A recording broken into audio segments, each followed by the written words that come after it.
Biscuit, she's okay. She's just giving birth, buddy. Biscuit back there in the back is trying to push his nose through the wire as hard as he can to see what's going on. It's okay, Biscuit. She's just having birth. It's okay, Rosie. I know you're not understanding.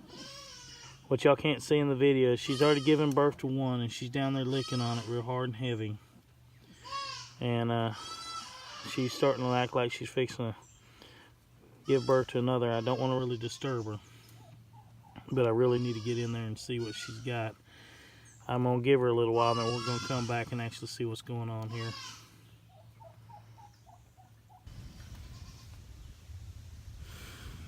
Hey y'all from North Mississippi. It's Laura here at Windmill Farms. Today is May the 5th. Today is the first day of the Baker Creek Spring Planting Festival in Mansfield, Missouri. Well, as you see, we are not in Missouri. We're still here at the farm. We wanted to go. We were really looking forward to going. It just so happened that we had a lot of harvest to collect here, and you'll see some about that. Not sure, maybe in this video, maybe in a later video. But we had really wanted to go, and unfortunately things just kind of all fell into place that it wasn't really going to be best for us to go. Now, that being said, I'm actually kind of happy we didn't go. We went to church this morning with my parents, surprised my mom, because I'm just not really a churchy sort of person. It is what it is. So we did do that, and that really made her happy, us surprising her. But there's a couple of other things that have happened that just made us really happy that we were staying in. We're actually going to try really hard to get some things done we've really needed to get done. So I had a fly on my forehead. So come on along with us as we show you what all's going on today on the farm. And you know, it's always an adventure. So most of us are fans of Roots and Refuge and Jess. And so, you know, Jess always talks about how much she loves birth on the farm. Well, this is another reason that I'm really kind of glad that we didn't go to Baker Creek. As some of you saw in the video where I talk about using a hairdryer for a farm tour, you met my English Angora rabbits. In fact, if you were watching real close, you would have seen when these little babies were conceived, because that was the day that we actually bred Biscuit and Rosie. And Rosie gave birth this morning about the time we got home from church. We gave her a little while. She ended up having 4 babies. Now, I'm going to try to show them to you. We're going to see if Rosie will let me in there. She's a little protective, but I mean, they're a couple of hours old. So, I have a good picture, and if I can't get good video, I'll stick the picture in there later, or I'll stick the picture in the video. But, yeah, so let's check on Mama and babies real quick. There's Rosie girl. There's our Rosie mama. There's Biscuit the daddy with his dirty face. I gotta get him out and brush him. I don't know what he got into. But down here, under the fluff, is the babies. And I'm not gonna move too much stuff because they're down in there and they're warm and they've got their whole temperature controlled and everything.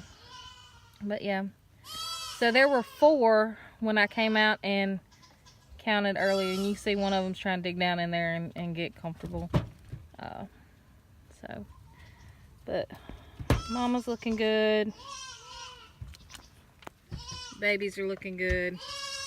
And I'm really thrilled that we were home to be able to see this and experience this, because like Jess says, birth on the farm is just, it's magical. Of course, we have the 4-legged animals come visiting with us again. But basically coming up here, looking at the trees, looking at the bees down there. This is a reverse look from what you're normally used to seeing. This is our line of plum trees down through here that we planted, that we showed y'all this year. The ones that we got at Ripley. And as y'all can see, pear trees over here, and here, and there, and there, and there. They're doing good. There's a Laura.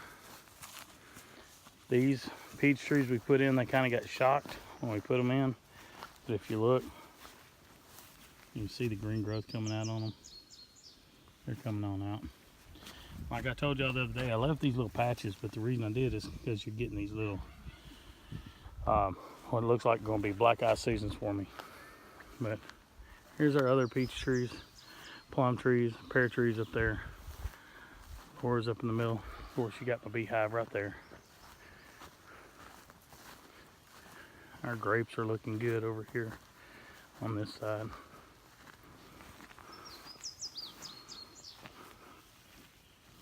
Our blackberries.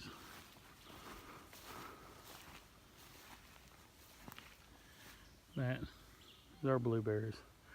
They're looking good.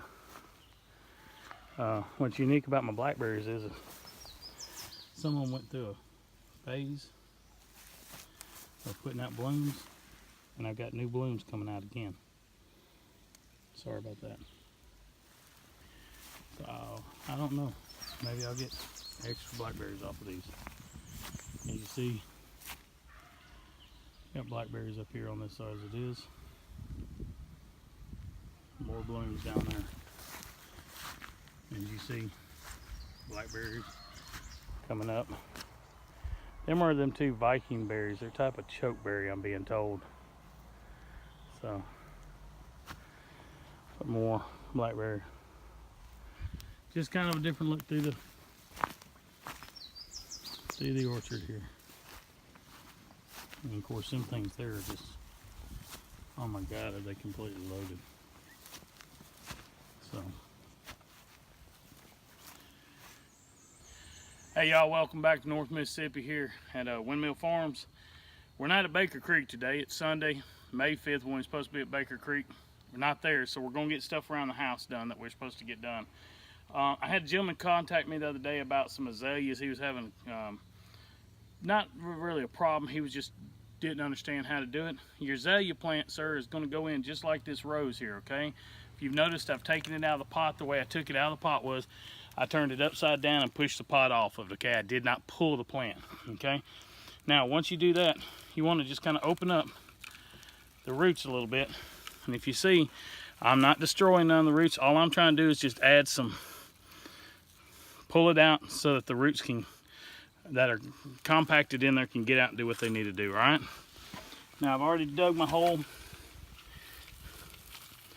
Now, I'm lucky in that the top of my rose plant that I pulled out is going to be even with my dirt. If it was not even, you just put a little bit of dirt underneath there to get that azalea to come up to level with your ground, and then you backfill, okay? And all we're doing here is just backfilling.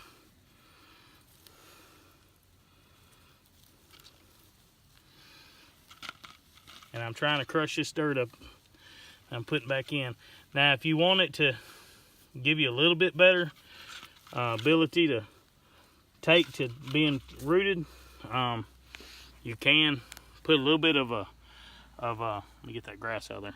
A little bit of fertilizer in the bottom, whether it's a liquid or a dry.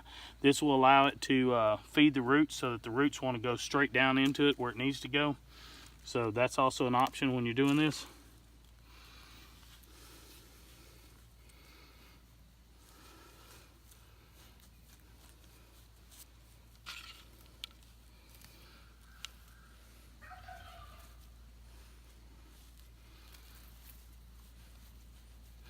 You notice I'm pushing that dirt down with my fingers. I'm trying my best to make sure that that dirt's down in there good. And get that root out while I'm in there. Look at there, we got a little composter. and let him go back doing what he was doing. Oop, almost killed another one. Looky there. He's up in there too.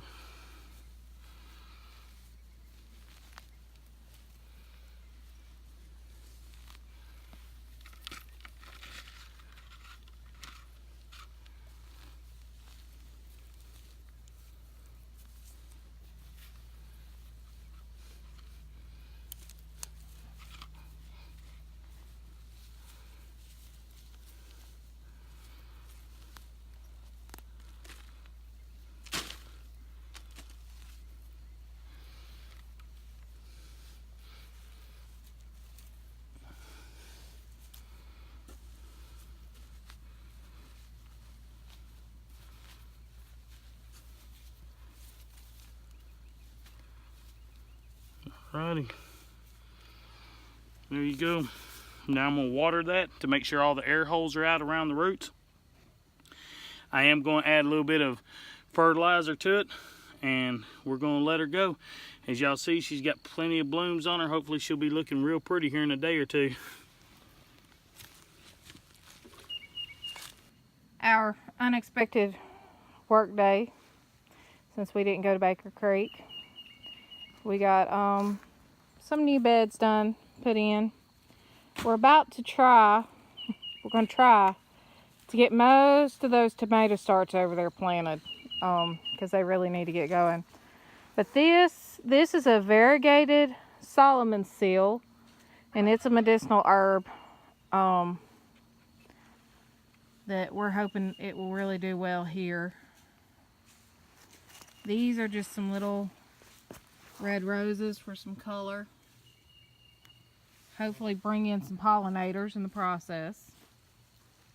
Roses really don't bring in bees though. Yeah, they don't bring in bees, but maybe they'll bring in some other pollinators who will help.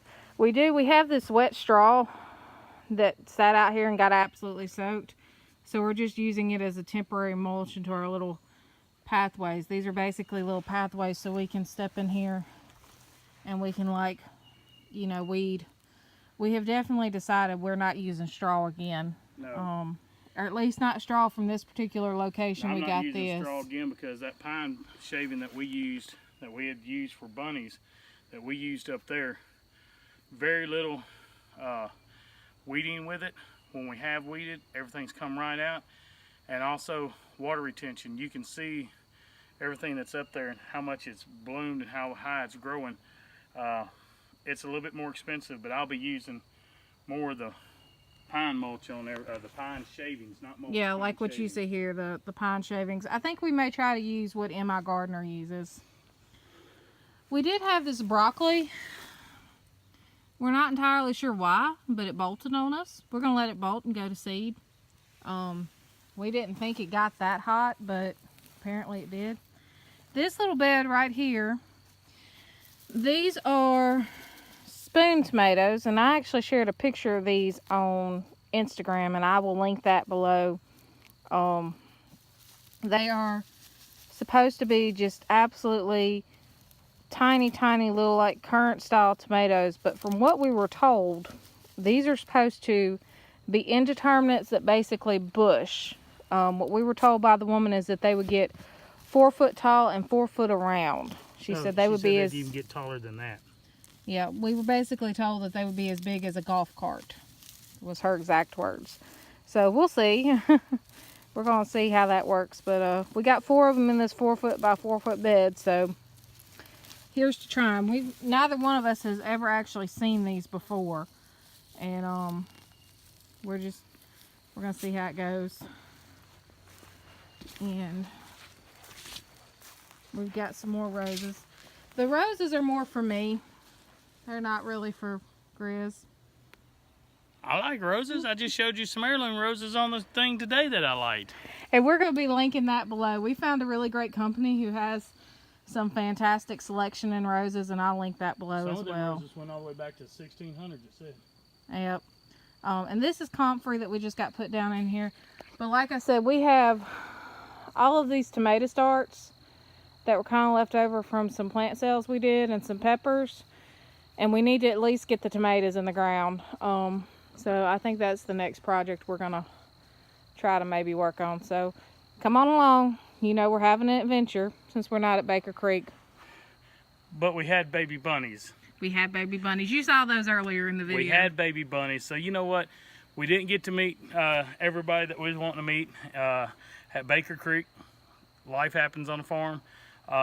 But today was a good day with the baby bunnies and with what we're getting done extra around here. So y'all come on, join us as we get the rest of this stuff in. And our next segment is dedicated to the Friends of Roots and Refuge Facebook group. Because you all thought that my husband was crazy. Look, I'm not crazy. I'm just trying to explain to y'all the difference between good snakes and bad snakes. Yes, I know some of y'all say a good snake is a dead snake. But look, this right here. Hold on. Hold on, buddy. Come here. Come here. Settle down. Settle down. Shh. Shh. Okay, I got him settled back down. If y'all notice the little orange ring around his neck, okay? Now, what I'm going to do is I'm going to try to turn him up where you can see the orange speckly bottom he has, okay? This is as big as this snake gets. It might get a few inches bigger. These snakes don't get real big. They stay under 2 foot. I mean, literally, they actually stay under about 15 inches, okay? But this is called a ringneck snake. This thing is good because he eats ants. He eats grubs. He eats that kind of stuff. He does eat small worms, but he can only eat the small ones, okay, people?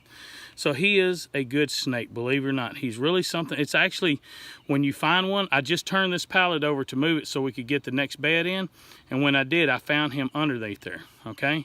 The reason why it's good to have him here is it means the ecosystem here is really, really, really good. They will not live somewhere where they don't go very far. They basically live their whole life within just a very small area, okay? So don't try to move one, anything like that. They can't hurt you. Protect them from your cats if you can. Like when I'm done here, because of all the cats we have, I'm gonna put him back here, back underneath all this wood we got back here, so that he can live happily and eat my ants and my other things around here, okay? So look, y'all, as y'all see, he's gentle. He's not trying to bite me, other than trying to get away from me. You know why? Because even your poisonous snakes most of the time want to get away from you because you're bigger than them, okay?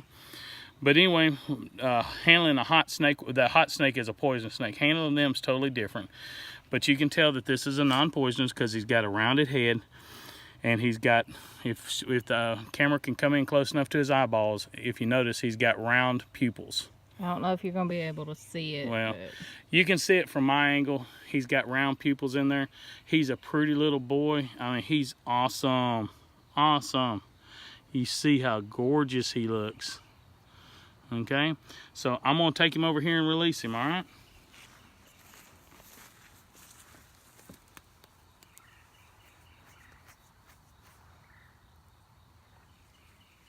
Go. Now he's back up there where he can take care of the ant problems and things up in here, because believe it or not, there comes my big dumb dog.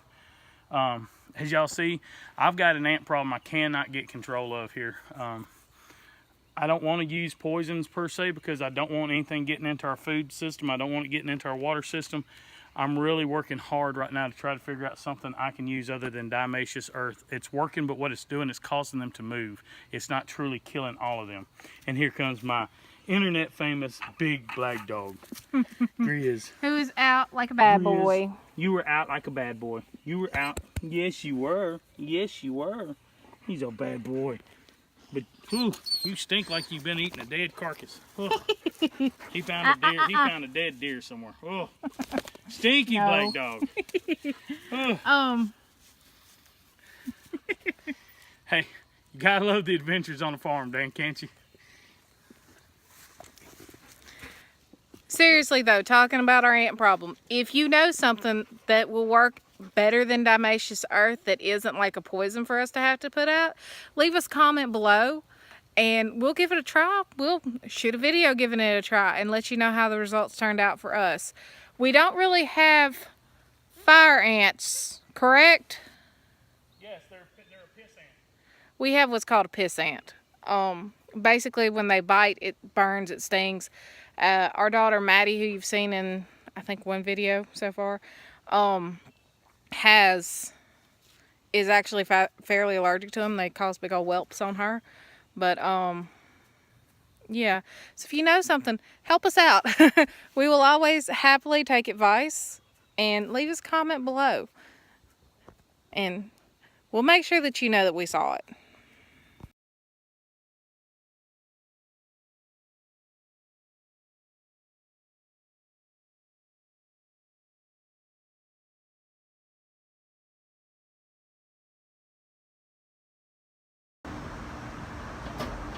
Hey everybody, we've run into town to get something to eat real quick, and had to put gas in the car, hence why we're standing at a gas station.